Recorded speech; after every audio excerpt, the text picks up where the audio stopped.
Une ristourne de 18 centimes par litre. Dès demain, dans cette station-service, le gasoil, par exemple, passera de 2 € à 1,90 €. C'est demain, c'est bon. Moi, j'ai la moitié encore du réservoir. Je suis en réserve, c'est fini, il n'y a pas de choix. De combien sera votre économie? Tout dépend de la capacité de votre réservoir. Pour une voiture de 35 litres, comptez 6,30 € pour un plein. Si votre voiture peut recevoir 55 litres, vous gagnerez 9,90 €. Mohamed, chauffeur taxi, a fait le calcul. Il économisera 50 € par semaine. C'est toujours ça de gagner, mais bon, c'est pas... Je préférais qu'on était à 1,20 €, 1,30 € le litre. Pour un gros véhicule de 70 litres comme celui-ci, l'économie sera de 12,60 €.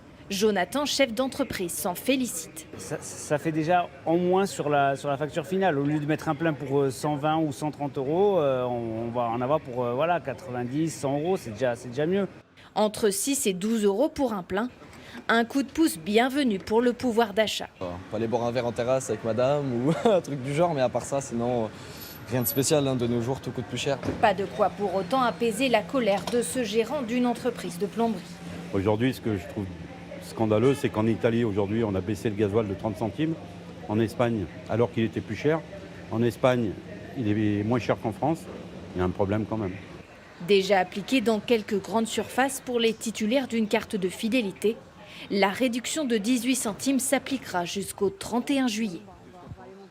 Une aide qui tombe bien au moment où l'inflation explose, plus 4,5% en mars. Conséquence mécanique, le SMIC va être révalorisé, ce sera le 1er mai. Hausse comprise pour le SMIC entre 2,4 et 2,6%, soit un peu plus de 30 €. Autre conséquence de cette inflation, le succès du hard discount. Les enseignes spécialisées font un malheur.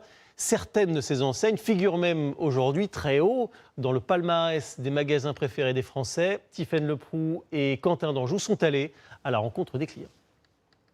Un barbecue à 20 €, des chaussures à moins de 7 €, du gel douche presque 2 fois moins cher qu'en grande surface.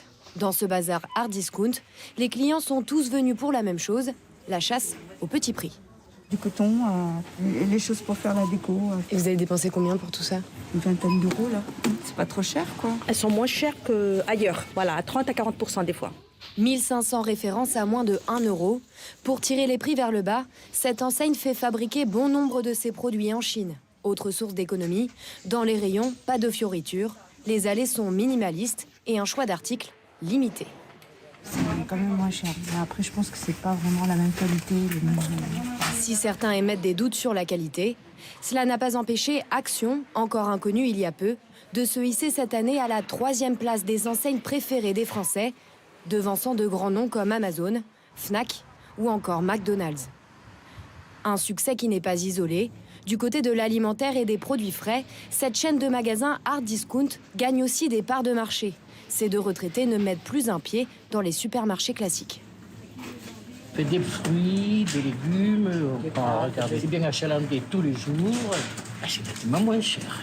Écoutez, un kilo d'asperges, ça vaut dans les 18, 19 €, 20 € minimum. Et ici, pour 15 €, moi j'ai des asperges fraîches qui sont de France. Tous nous disent ici qu'en cette période d'inflation, ces quelques euros gagnés font du bien au porte-monnaie. Et puisqu'on parle de tout petit prix, justement, à propos de votre porte-monnaie, vous avez sans doute des petites pièces qui traînent depuis des mois. Eh bien, certains magasins se proposent de vous les échanger contre des bons d'achat. C'est gagnant-gagnant pour le client comme pour le commerçant. Démonstration avec Baptiste Guénet, Henri-Paul Amar et Sylvain Fargeau à Marseille. Elles dorment au fond de votre porte-monnaie ou sur un meuble de votre entrée. Mais dans ce magasin, ces petites pièces, une fois rassemblées, peuvent se transformer en un trésor. 18 €. 18,81 €. Cette machine change votre petite monnaie en bon d'achat. Et ces retraités sont bien contents de se délester de leurs centimes. C'est un emmerdement. Qu'est-ce comment voulez-vous faire? Ces pièces de 10 centimes, avant d'arriver à payer quelqu'un avec ça, c'est plus la peine. Alors on les garde, et puis finalement, on met à la machine. Chaque année, 1,5 milliard de nouvelles pièces sont créées et la plupart ne servent qu'une seule fois.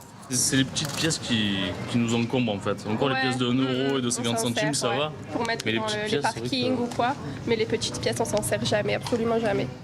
Encombrantes, inutiles et pourtant, à bien les compter, elles peuvent faire la différence. C'est de l'argent dont on ne se servirait pas d'habitude, mais qui nous permet de en même temps gagner du temps à la caisse plus tard et aussi d'avoir à la fois des bons d'achat pour réduire le prix total des courses à la fin aussi. Une machine louée 3 000 € par an par cette commerçant. Avantage, fidéliser ses clients puisque le bon d'achat n'est valable que dans son magasin et simplifier la gestion des caisses. Les 1, 2, 5 centimes, on en manque toujours pour la caisse, pour rendre aux clients. Et là, j'étais obligée d'aller 1 à 2 fois par semaine à la banque pour aller chercher des rouleaux. Et là, ça m'évite, je me sers directement dans la machine. Et si la carte bancaire est le moyen de paiement privilégié, les Français continuent de préférer les espèces pour les petits achats du quotidien.